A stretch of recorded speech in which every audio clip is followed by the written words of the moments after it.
And welcome back. Now I'm gonna start off this video by saying thank you to Alan. He's one of my Patreon supporters and I really appreciate your support. I just cannot thank you enough.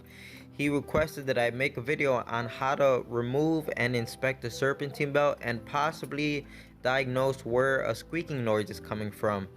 So we're gonna go ahead and get that done, but before that, if you're a sticker person, Alan, just go ahead and message me and I will send you out one of my stickers as soon as possible. So with that being said, let's go ahead and get started with this job. Now as you can see, I'm lifting up the vehicle first because I have an impact gun. If you do not have an impact gun, make sure you just loosen your lug nuts while the vehicle is still on the ground.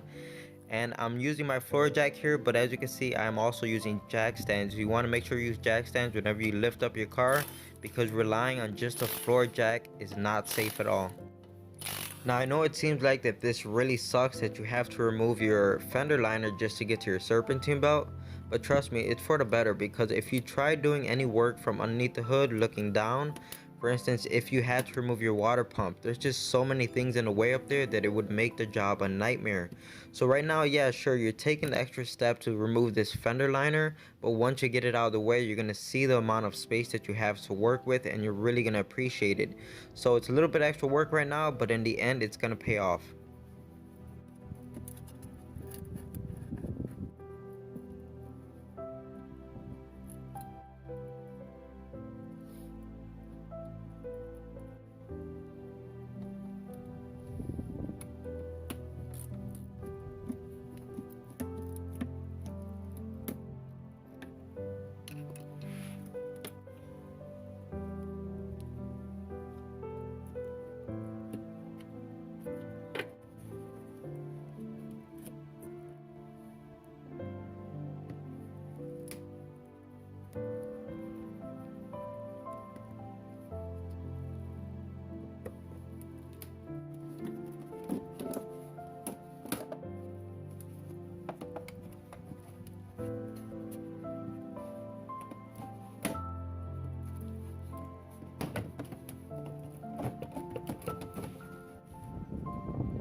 Now that we have the fender liner completely removed, let's go ahead and take a second to look at the bottom of the fender here.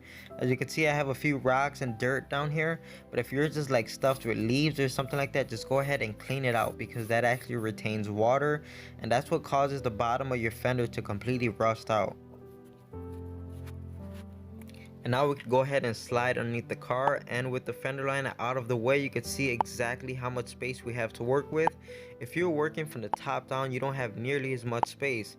I went ahead and labeled everything just so you know exactly what you're looking at. So here I am using my ratchet, but it wasn't the best idea, as you can see, because of clearance issues. There just isn't that much space between the rail and the actual tensioner. So a good option here would be a ratcheting wrench or even just a regular wrench.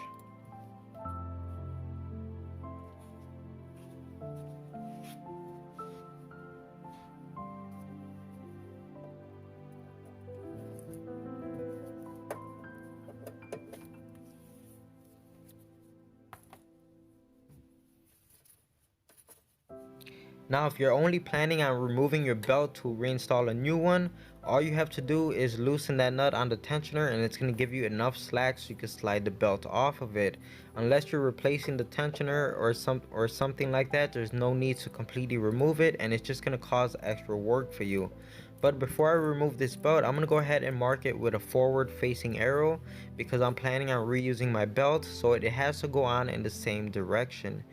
You want to do this only if you're using your same belt. If you're going to replace it with a brand new one, do not worry about marking it, because you're going to toss it out anyway.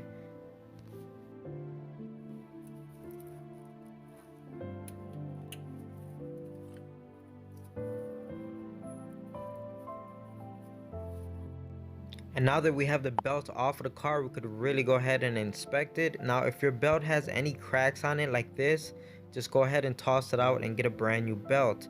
You want to inspect the ribs on it, and I did pick up this tool at Advanced Auto Parts. Now I'm not trying to throw any names out there or anything like that, but I got it there for free at the counter. I'm not sure if any other places offer it for free. I'm just letting you know where I got it from.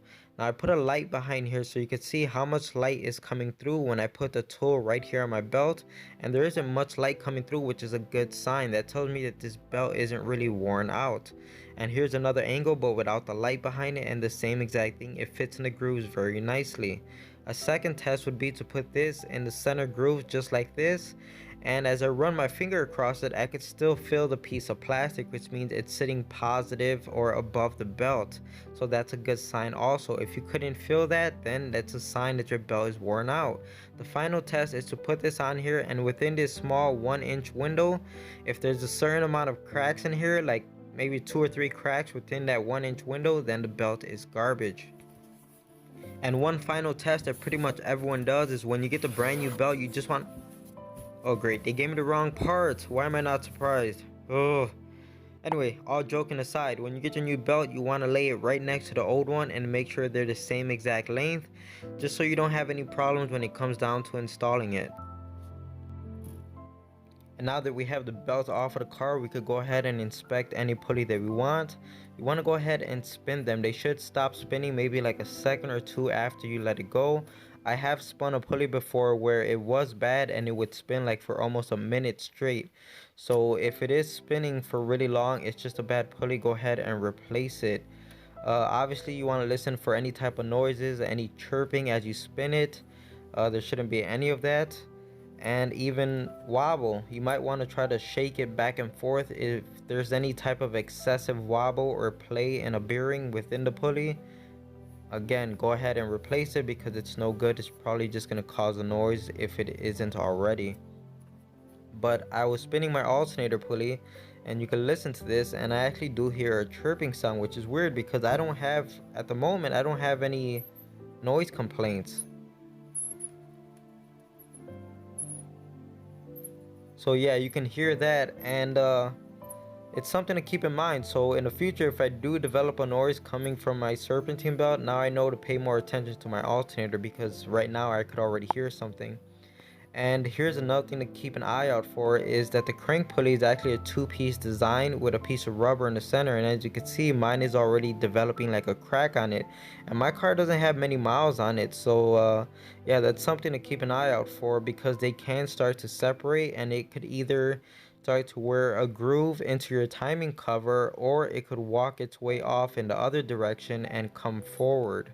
Now here I have the entire tensioner mechanism off of the car, and I'm just going to demonstrate how it works.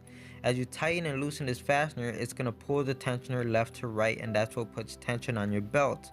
So right now we're going to put it all the way to the right, and that would be the loose position. You want to make sure you install it in the loose position. Now on the screen here I have two diagrams. One is for the 1.6 liter and the other is for the 1.8 liter.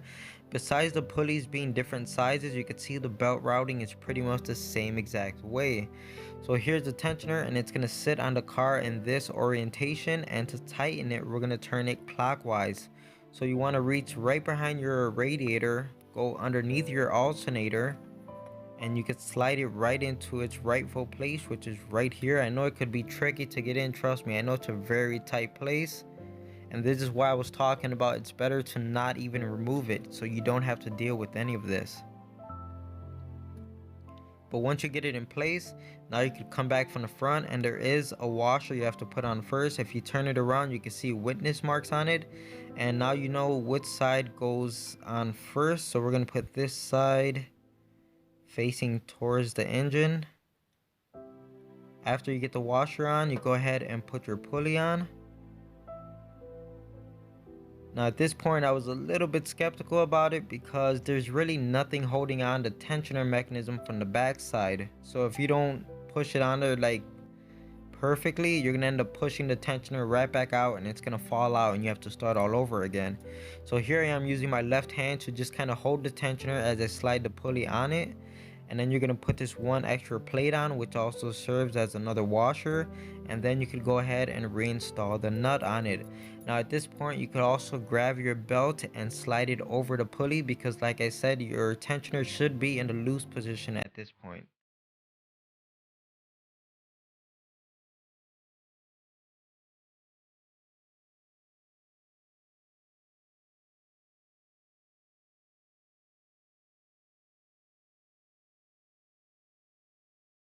Now I know that this tensioner could be really tricky to install, especially since you can't see anything from above.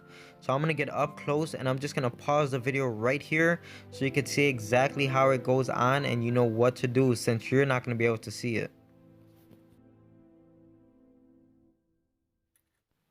And now I'm coming from up top, going underneath the alternator with my ratcheting wrench, and I'm turning the bolt on the tensioner clockwise to start adding tension to the belt.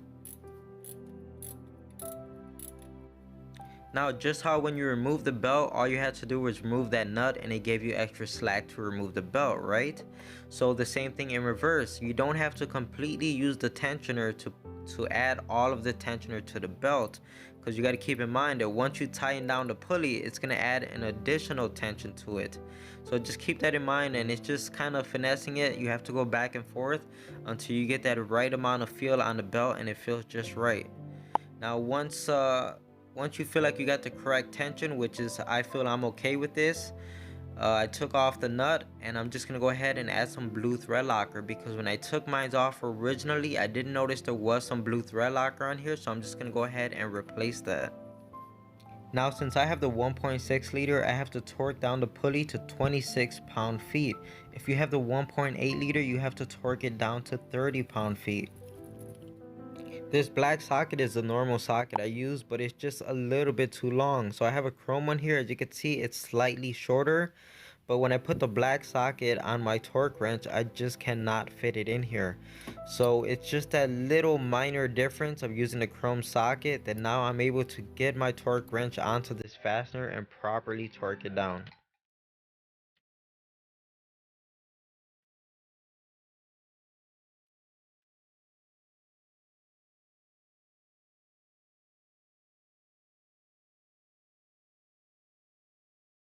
And just a quick startup to make sure everything was okay before I start putting everything back together.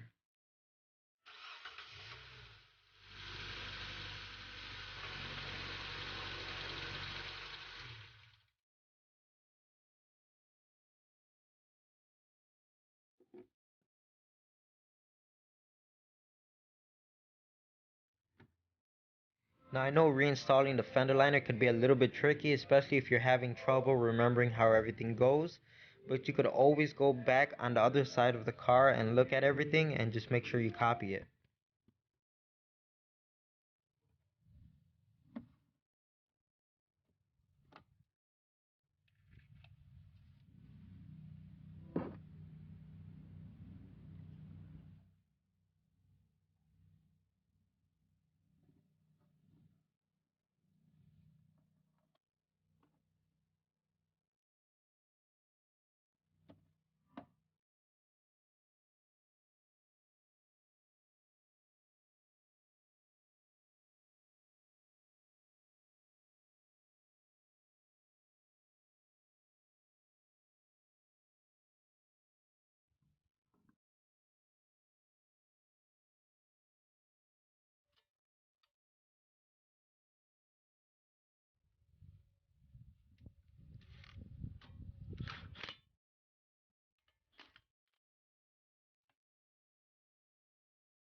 And I just want to take a second to again say thank you to my Patreon supporters.